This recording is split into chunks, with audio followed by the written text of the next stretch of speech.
Kisah Watu Ulo, Kutukan Sungai Hitam.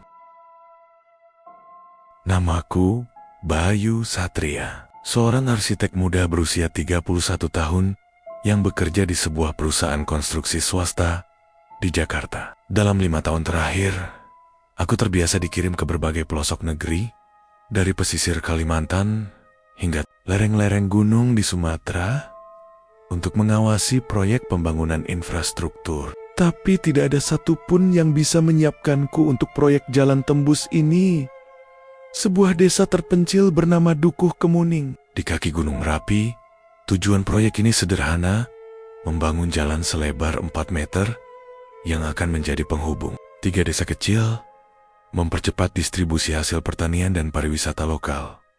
Awalnya, semua berjalan lancar, tapi segalanya berubah ketika kami sampai di wilayah desa Dukuh Kemuning. Sejak hari pertama, aku sudah merasakan suasana yang ganjil. Warga desa menatap kami seolah kami membawa bencana. Tatapan dingin, penuh curiga, dan seolah menyimpan sesuatu yang tak terucapkan. Pagi itu, saat kami menggelar pemetaan ulang jalur jalan, aku bertemu dengan Pak Suraji, ketua RT setempat. Ia pria tua dengan wajah keriput dan sorot mata tajam. Dengan nada setengah berbisik ia berkata, "Mas Bayu, jangan arahkan alat berat ke utara desa. Di sana ada tanah keramat." Aku menoleh, penasaran.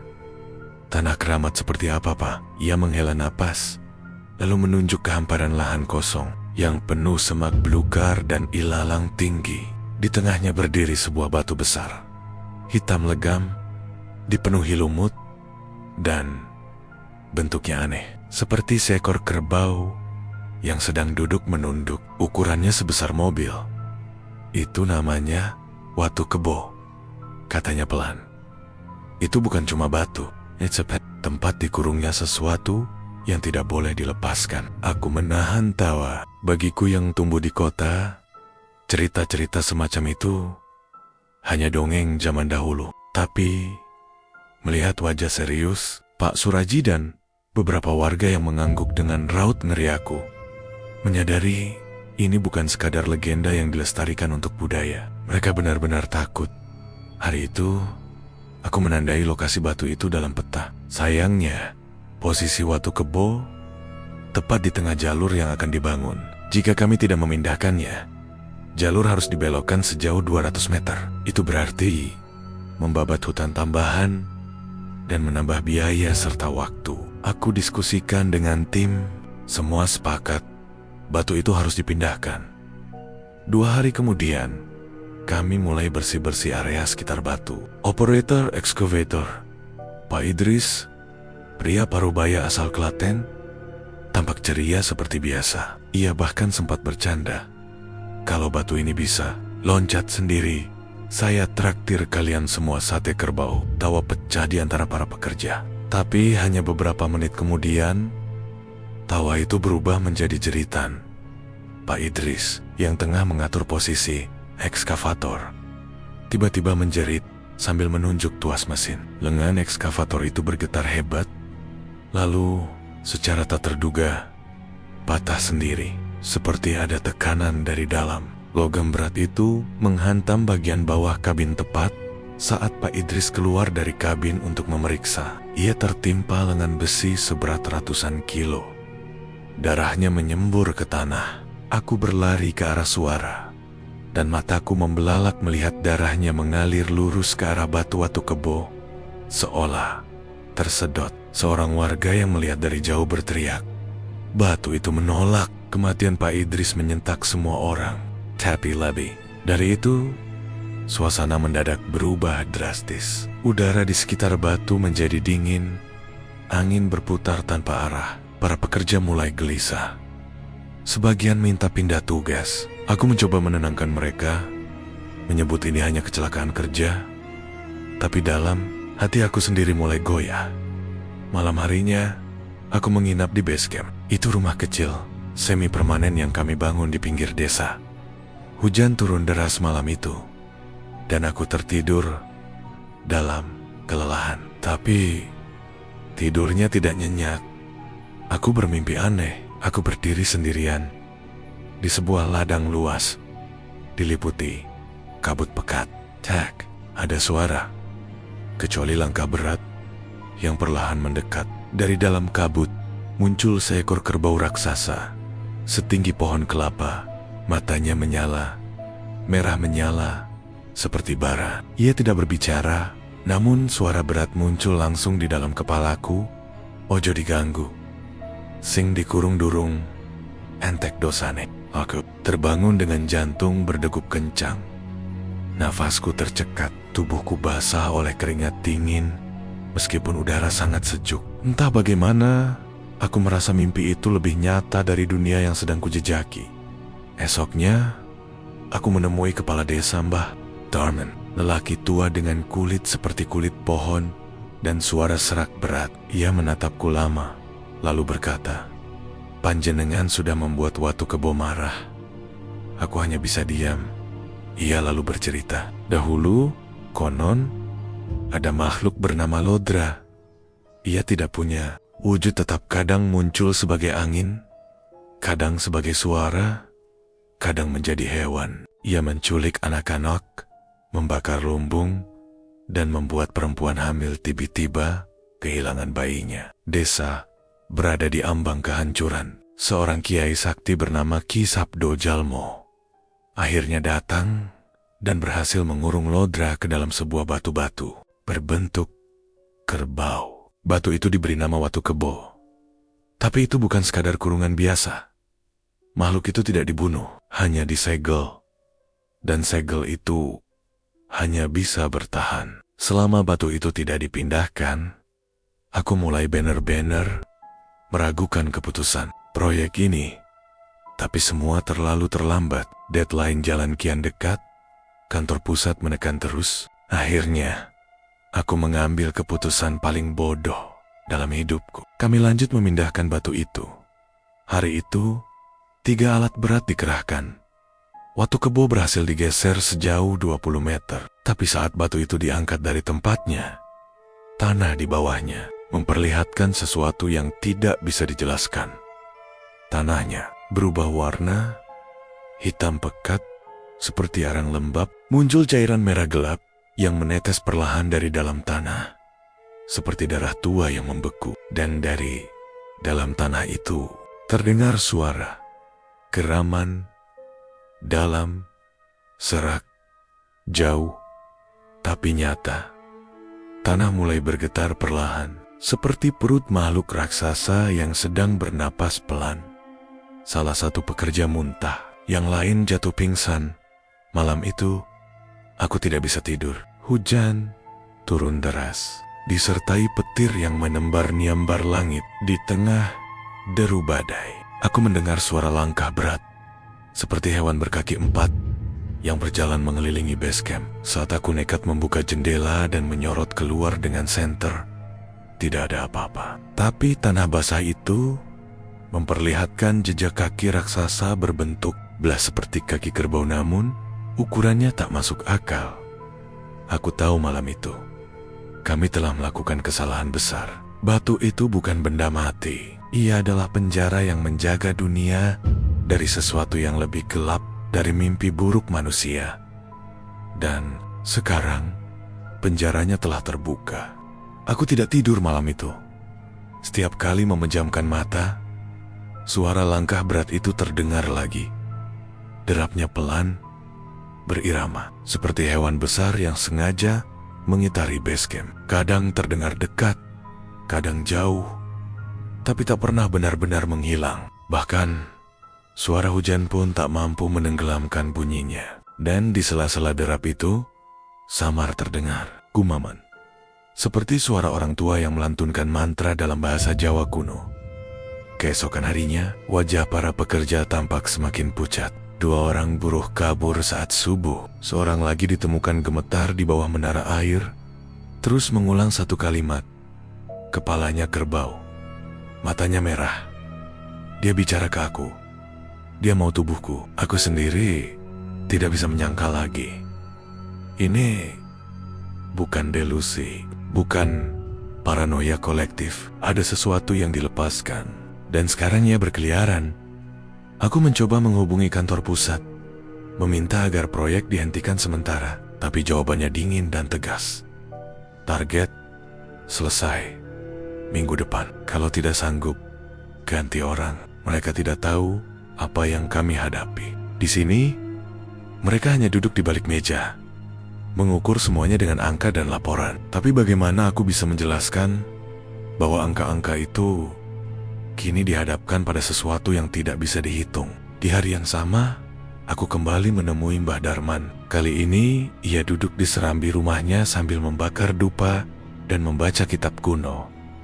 Aroma cendana menguar tajam. Wajahnya lebih suram dari sebelumnya. Panjenengan sudah lihat sendiri kan? Katanya, tanpa menoleh. Yang dikurung itu bukan makhluk biasa. Lodra itu bukan jin. Ia dulunya manusia. Aku menatapnya, bingung. Manusia? Mbah Darman mengangguk. Ia dulunya manusia, dukun sakti dari luar tanah Jawa. Tapi kekuatannya membuatnya rakus. Ia memperbudak desa-desa, menyerap tenaga, hidup dari bayi, membuat parempion-parempion kehilangan rahimnya. Hanya dengan pandangan mata, ia mulai menyatu dengan makhluk halus. Saat ia mati, tubuhnya tidak membusuk. Ia jadi lintasan antara dunia manusia dan alam gaib. Aku tak bisa berkata-kata. Mbah Darman melanjutkan, Ki Sabdo Jalmo tak bisa membunuhnya, tapi ia bisa menyegel rohnya. Dan karena Lodra terobsesi dengan kekuatan kerbau tubuh besar, nafsu liar, mata merah, maka ia dikurung dalam batu yang menyerupai bentuk itu, Watu Kebo. Seketika aku teringat mimpi-mimpiku.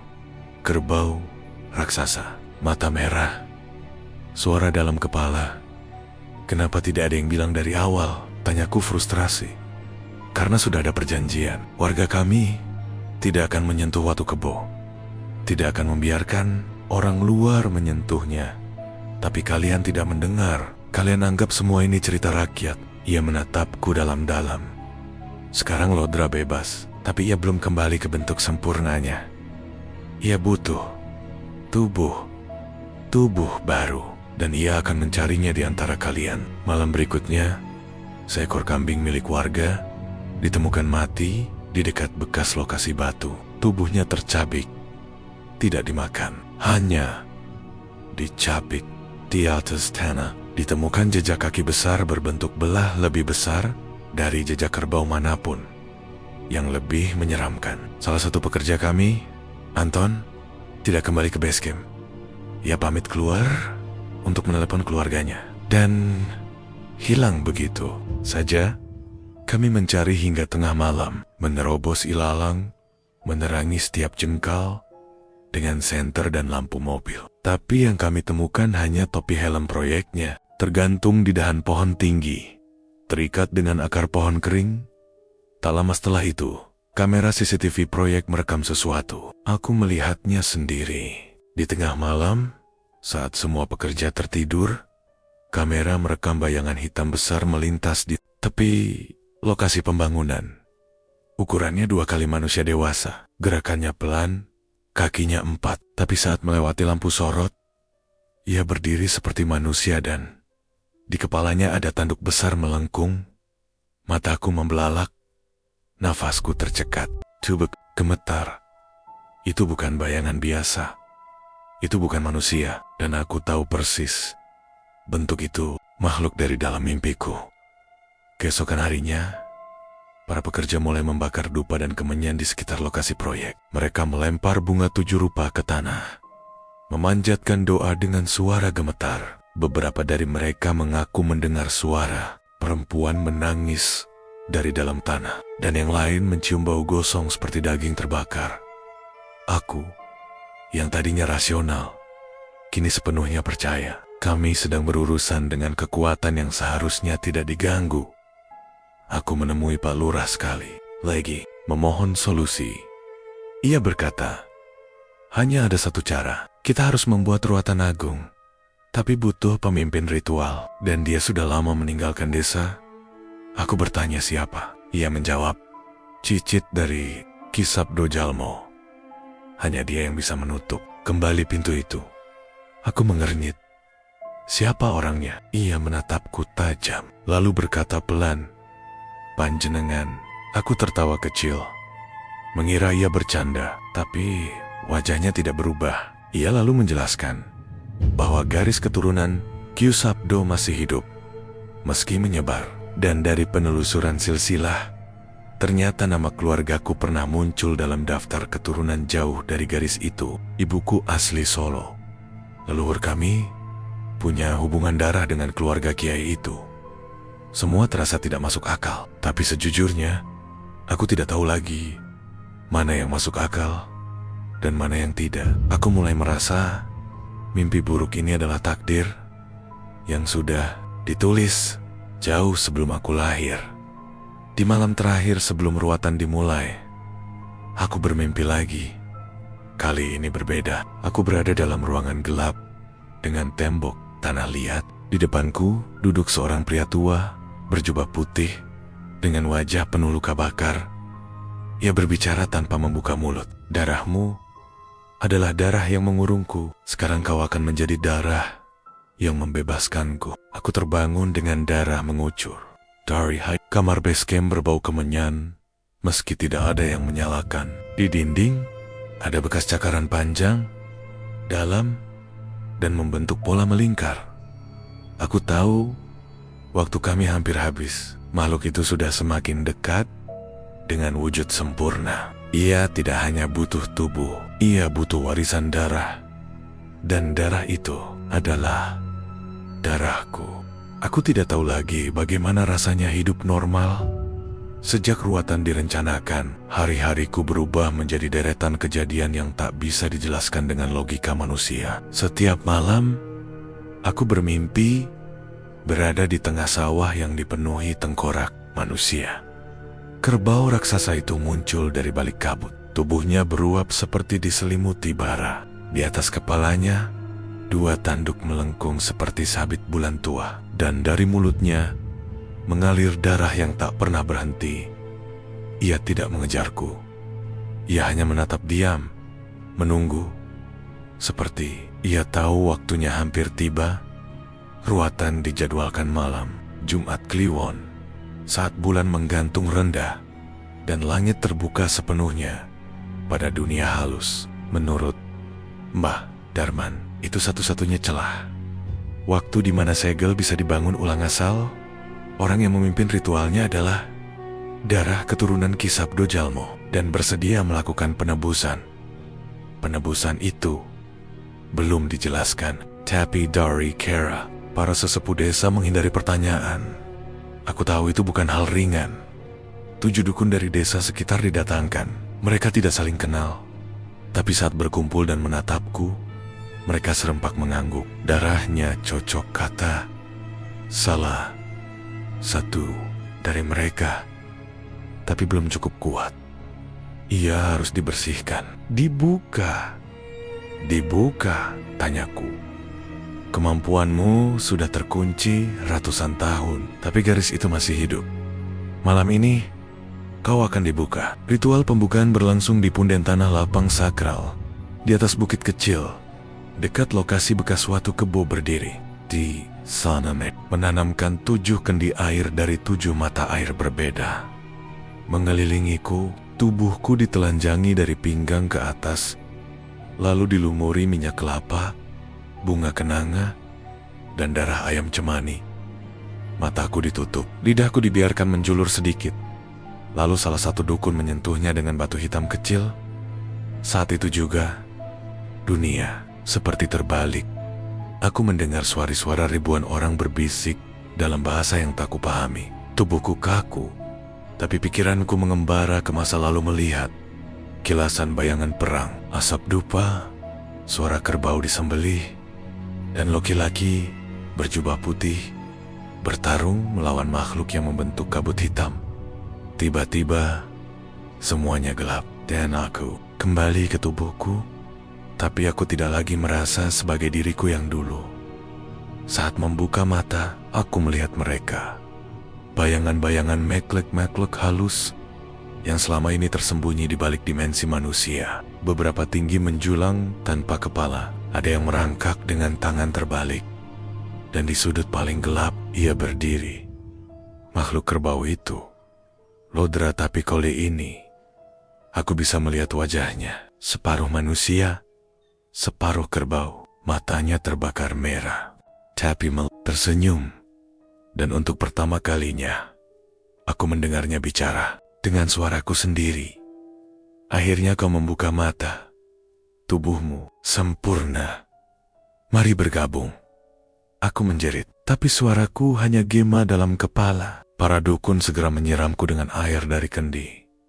Ketujuh, segalanya kembali gelap. Aku terbangkan di dalam gubuk. Nafasku masih terengah, tapi tubuhku terasa enteng, seperti baru saja dilewati arus sungai yang deras. Malam itu aku tak bermimpi, tapi saat bercermin di pagi hari, aku melihat sesuatu di balik mataku. Seperti bayangan hitam yang bersembunyi, menunggu waktu. Hari ruatan tiba. Kami mendirikan altar dari kayu pohon asem tua, dihias kain putih dan merah. Di tengahnya, patung kecil batu kerbau diletakkan. Di bawahnya, seekor ayam cemani, seekor anjing hitam, dan satu tandan pisang emas, semua sebagai sesajen. Para warga berkumpul diam, tak ada yang berani berbicara. Di kejauhan, langit gelap seperti mendung padahal. Tak ada awan, seperti malam lebih cepat turun. Aku berdiri di tengah lingkaran. Diapit 7 dukun dan Mbah Darman. Mereka mulai melantunkan mantra. Getarannya mengguncang dadaku. Tanah bergetar. Udara menjadi berat. Dan dari hutan terdengar lenguhan panjang. Dalam. Parau. Menggelegar. Langkah kaki itu datang lagi. Pelan. Teratur. Menuju kami. Para dukun menancapkan keris mereka ke tanah. Aku diberi sebilah pisau kecil dengan ujung merah darah. Mbah Darman berkata, "Sekarang waktumu. Jika kau benar pewaris Sabdo Jalmo, kau harus mengikatnya kembali dengan darahmu sendiri." Aku menggenggam pisau itu. Lalu, sesuai petunjuk, aku menorehkan luka di pergelangan tangan dan meneteskan darahku ke atas patung batu kerbau. Saat tetesan pertama menyentuh batu jeritan, mengguncang langit. Langkah kaki itu berhenti, tapi udara berubah menjadi badai. Angin berputar, debu berhamburan, daun-daun beterbangan. Dari balik kabut, dia muncul. Makhluk setinggi 2 meter, bertanduk besar, tubuhnya hitam beruap, dan matanya membara merah. Tapi bukan hanya amarah, ada rasa lapar di sana. Lapar yang sangat tua. Ia tidak menyerang, ia hanya menunjuk ke arahku. "Tubuhmu milikku," katanya dalam suara yang seperti 2 alam bertabrakan. Para dukun mulai melantunkan doa. Lebih keras, tapi satu persatu mereka jatuh. Seorang muntah darah, yang lain terbakar dari dalam. Tinggal 3 yang berdiri. Mbah Darman mulai gemetar. Makhluk itu berjalan mendekat, dan tiba-tiba ia melompat langsung ke arahku.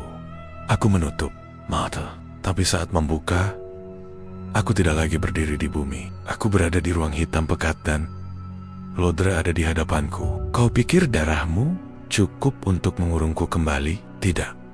Kau harus menyerahkan tubuhmu. Buka pintanya, izinkan aku masuk." Maka semuanya selesai. Aku ragu. Tubuhku bergetar. Tapi kemudian aku mendengar suara lain. Suara lembut seperti bisikan seorang lelaki tua. "Jangan biarkan kegelapan memakai darahmu. Kau adalah penutup, bukan pembuka. Kau adalah gembok, bukan kunci." Suara itu, suara dalam mimpiku dulu. Pria berjubah putih, leluhurku. Aku menggenggam kembali pisau kecil itu dan menusukkan ke dadaku sendiri. Cahaya meledak dari tubuhku. Teriakan Lodra mengguncang langit dan tanah. Kabut hitam melesat keluar dari tubuhnya, diserap kembali ke dalam patung kerbau batu yang kini menyala merah. Dukun-dukun yang tersisa melantunkan mantra terakhir dan patung itu pecah, lalu menyatu kembali dalam bentuk batu yang utuh, namun penuh retakan menyala merah seperti lava. Aku terjatuh, nafasku berhenti. Semua gelap. Aku terbangun 2 hari kemudian. Di rumah warga, ruatan berhasil. Lodra telah dikurung kembali. Tapi para dukun sepakat, batu itu tidak boleh dihancurkan atau dipindahkan lagi. Maka batu itu dikembalikan ke tempat semula, diberi pagar bambu dan sesajen harian, serta larangan mutlak untuk disentuh. Proyek jalan akhirnya dibelokkan. Perusahaan menerima laporan tanah tak stabil sebagai alasan teknis. Tak ada yang tahu kisah sebenarnya dan biarlah tetap begitu. Sampai hari ini, setiap malam Jumat Kliwon, aku masih bermimpi berdiri di ladang gelap. Tapi kini Lodra tak muncul lagi. Sebagai gantinya, Ki Sabdo Jalmo berdiri jauh di kejauhan, menatapku dengan senyum tipis, seolah berkata, "Jaga segel itu, cucuku, karena kelak ia mungkin mencoba keluar lagi." Sudah hampir 3 bulan sejak ruatan itu. Proyek jalan besar resmi dialihkan, base camp dibongkar, dan para pekerja dipindahkan ke lokasi lain. Tapi aku tetap tinggal, bukan karena tugasku, karena sebenarnya kontrakku sudah selesai. Tapi karena sejak malam ruatan itu, aku merasa sesuatu dari diriku ikut tertinggal di desa ini, seperti sebuah tali tak kasat mata yang menghubungkanku dengan tanah ini dan dengan sesuatu yang lebih tua dari sejarah manusia. Setiap malam aku mendengar suara, bukan suara Lodra, tapi suara yang lebih lembut, lebih dalam. Kadang seperti gumaman dari balik kabut, kadang seperti suara bisikan di ujung telinga, dan kadang suara tangisan perempuan. Aku pikir setelah ruatan semua akan selesai, tapi ternyata tidak. Ruatan bukan akhir, melainkan pembuka. Seminggu setelah ruatan, aku menerima kunjungan dari seorang pria tua yang mengaku berasal dari garis keturunan penjaga pusaka Ki Sabdo Jalmo. Namanya Mbah Kawi. Usianya lebih dari 90 tahun, tapi sorot matanya masih setajam anak muda. Ia datang dengan satu tujuan, memberikan warisan.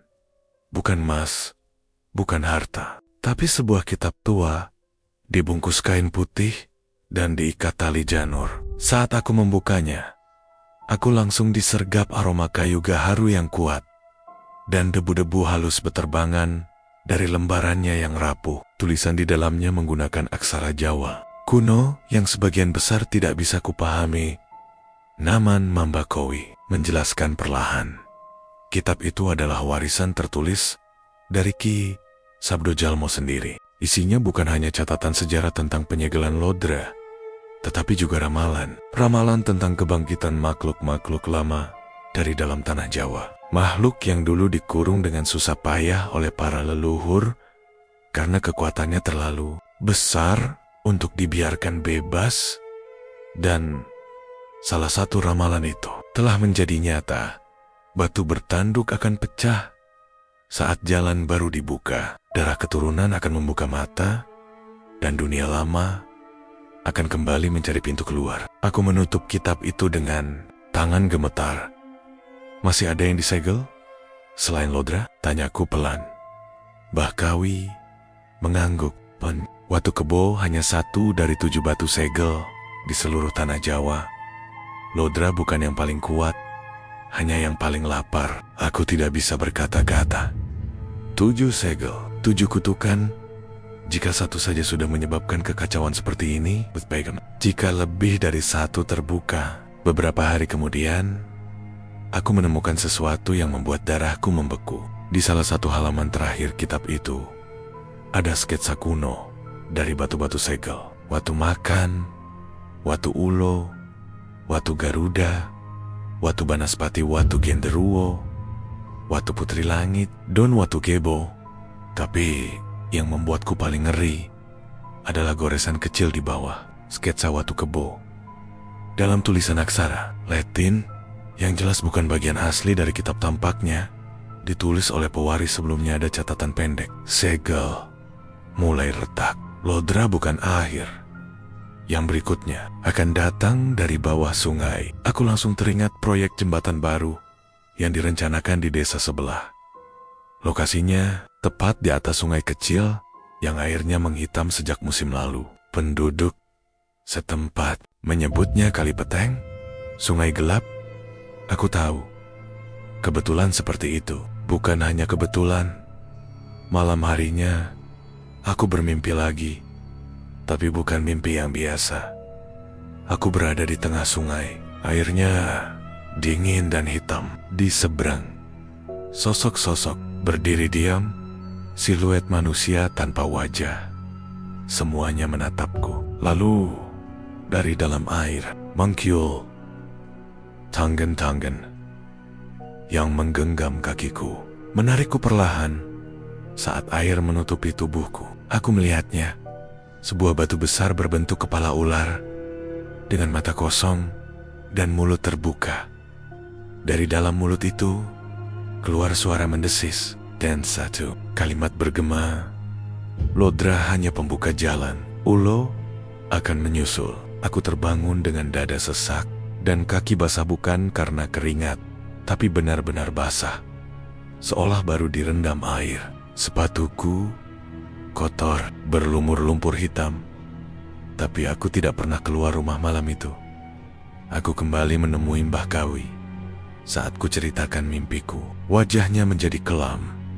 Ia membuka lembaran lain dari kitab itu dan menunjuk pada gambar batu berbentuk kepala ular. "Watu Ulo," katanya lirih, "segel yang dijaga oleh air. Dulu disegel setelah banjir darah di pesisir selatan. Tapi kalau dia mulai muncul dalam mimpi pewaris, itu berarti pintunya sudah rapuh." Aku menelan ludah. Apa yang harus dilakukan? Ia menatapku dalam-dalam. "Kau harus menulis." Aku mengernyit. "Menulis?" Ulangku bingung. Ia menggangga. Semua pewaris punya peran. Ada yang menjadi penjaga, ada yang menjadi pemimpin ruatan, dan ada yang ditugaskan menyebarkan peringatan lewat tulisan. Ki Sabdo Jalmo dulu juga menulis. Itulah mengapa kitab ini ada. Aku baru menyadari kitab itu bukan hanya warisan, tapi peringatan berantai. Dan sekarang aku adalah bagian darinya malam-malam. Berikutnya, aku mulai menulis, bukan di kertas daun lontar seperti dulu, tapi di laptop, di blog, dimanapun bisa dibaca. Aku menulis tentang Watu Kebo, tentang Lodra, tentang ruatan, tentang mimpi-mimpi, tentang sungai gelap, tentang ular raksasa yang mengintip dari balik air. Beberapa orang membaca, sebagian menganggapku gila, tapi beberapa lainnya mengaku mengalami hal serupa. Ada yang bermimpi batu raksasa berbentuk kepala makan. Ada yang mendengar suara perempuan menangis dari dasar sumur tua. Ada pula yang mengaku melihat bayangan hitam merayap di atap rumahnya setiap malam Jumat Kliwon. Dari pesan-pesan itu, aku tahu segel-segel lain mulai retak. Dan sekarang, tugas menuliskannya bukan hanya warisan, tapi bentuk pertahanan terakhir kita. Karena selama kisah ini masih ditulis, selama ada yang membaca dan percaya, segel itu tetap kuat. Tapi jika kisah ini berhenti, jika semua orang mulai menganggap ini dongeng, maka waktu berikutnya akan pecah.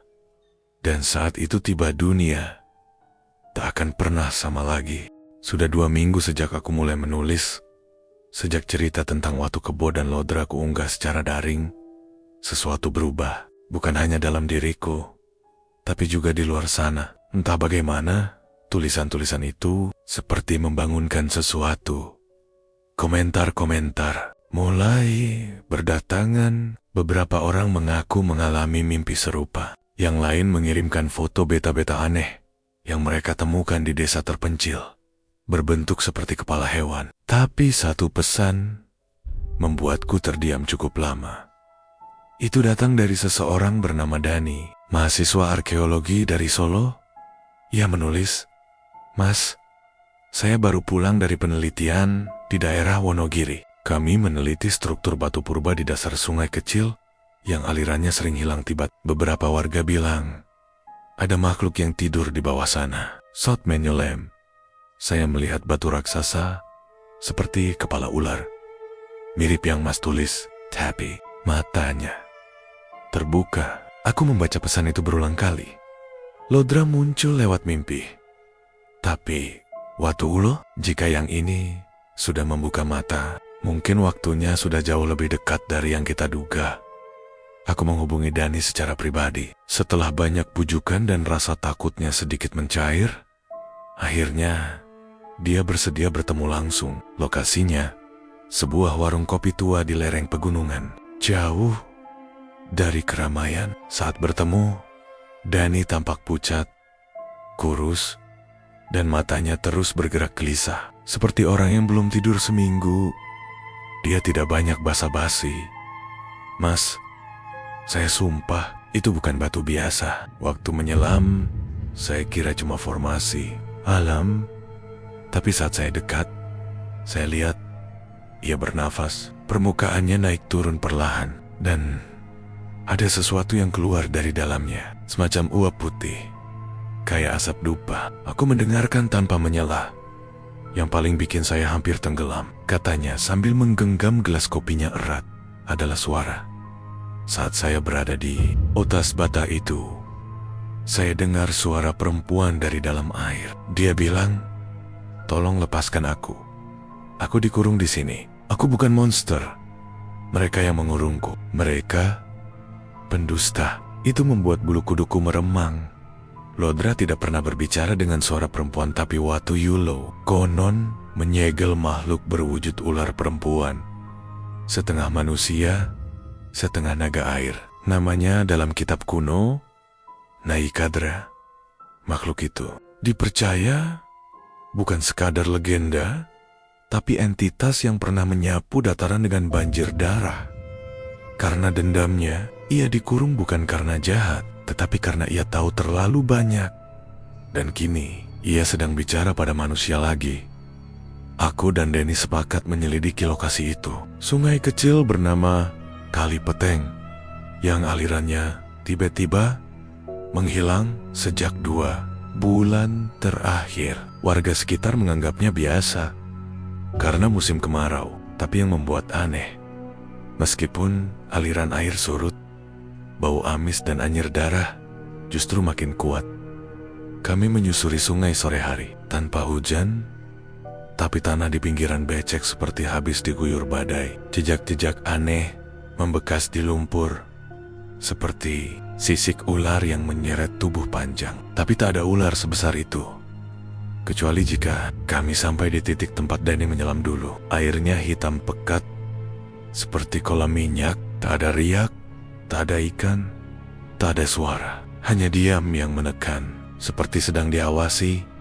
Aku menurunkan tangan ke permukaan air. Dingin, tapi juga berdenyut, seolah ada denyut nadi dari bawah permukaan. Aku mencoba memusatkan pikiran. Dulu, saat ruatan, aku diberi kemampuan melihat. Mungkin sisa-sisa itu masih bisa kugunakan.